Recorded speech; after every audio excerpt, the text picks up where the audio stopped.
Well, I've been obsessed with city models for 10 years, since I saw the model in Paris at L'Arsenal to seeing the one for the Sydney Olympics and seeing the grand ones that have been done in Shanghai and Beijing as part of their urban centers, and always knew that Chicago should have a model of our own, and CAF should be the producer of that model. So it took us to this past year, the Burnham celebration, to be able to construct this model.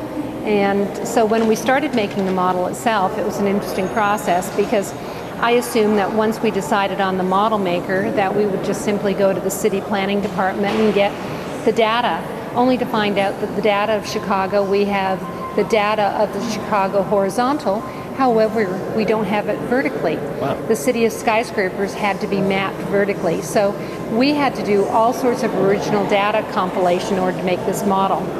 Once we did that, we used a lot of our budget up, so we had to go back to the model maker and said, this is going to be a pretty small model.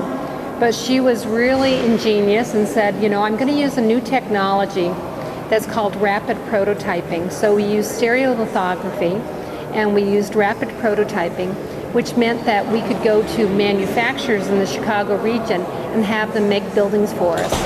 So this building, 1,000 buildings, 400 square blocks, has been made by Baxter Pharmaceuticals International and DSM Somos, both manufacturing companies in the Chicago region. So it's an amazing story of goodwill in fairly challenging economic times. It's 35 feet north-south, 25 feet long, and it goes from 13th. So we've got Bears Stadium in, which was very important, and Mike McCaskey from the Bears was a supporter of this project.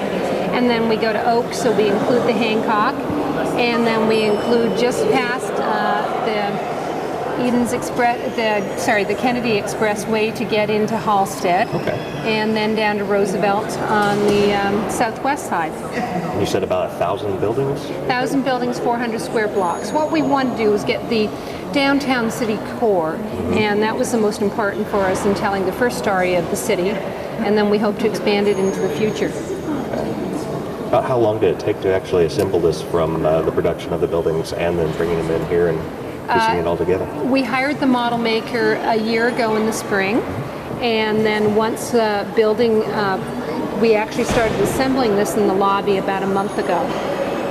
Yeah, I'm Greg Dreiser, Vice President of Exhibitions and Programs at the Chicago Architecture Foundation. Okay. And I'm Kate Kellerman, Associate Curator at the Chicago Architecture Foundation. All right. We're just going to take a quick trip around your model city here.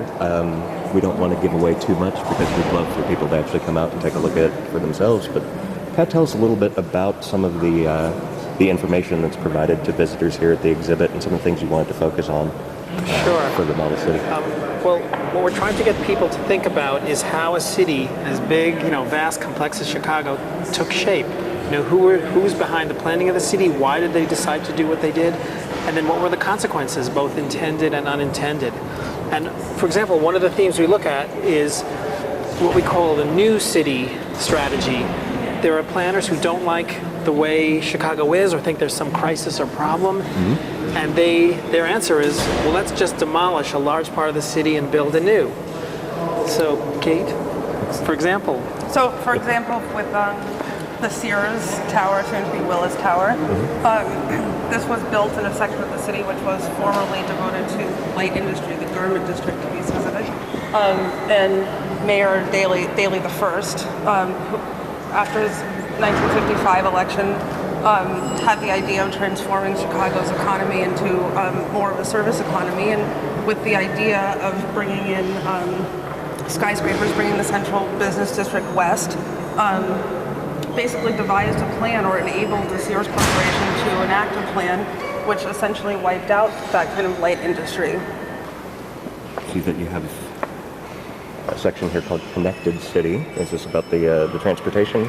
Connected City focuses on how Chicagoans move through their city and also throughout the region. So here you can see not only rail lines, which are now used as commuter rail, which although they started out as freight rail, and then also, of course, the Eisenhower Expressway, the Circle Interchange, and the Kennedy. Right.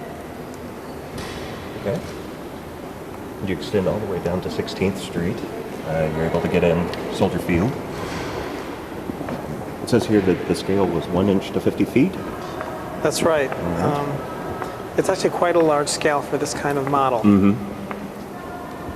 What was? Did you look at other scale models similar to this when putting this together and planning?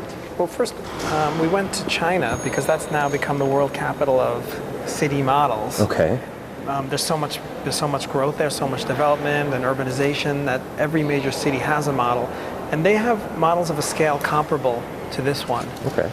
In this country, there is a model in New York City, which was built in the 60s, which is a much smaller scale and is also has a much bigger footprint, but you feel like you're in an airplane when you look at it, basically. So this is really, I think it's unique in the US to have a model with this much detail and also with this kind of interpretation, because we really want people to understand, or to try to begin to understand, how Chicago took shape. That was very interesting since our website covers new construction residential buildings. A lot of buildings that aren't even finished yet are included in here. We have Aqua over here, the Legacy at Millennium Park. Did it pretty much include everything that is under construction and nearing completion at this point? Actually, no, we mostly included buildings that are done or almost done, even if the interiors aren't done. So that's why The exception of the spire. Right. Right. The spire, there is a... I'm sure that's... You have the hole here. Right. Yeah. And in this version of the model, we couldn't actually go below the base, but maybe in the future we'll actually show the hole in detail, because you can see the rings of concrete that go down into the hole when you're above. This is going to be here until November? Through November 20th, Okay. All right. yes. And we consider this model really to be a work in progress. We're going to expand and enhance it for our future home, Okay. in a site to be determined. All right.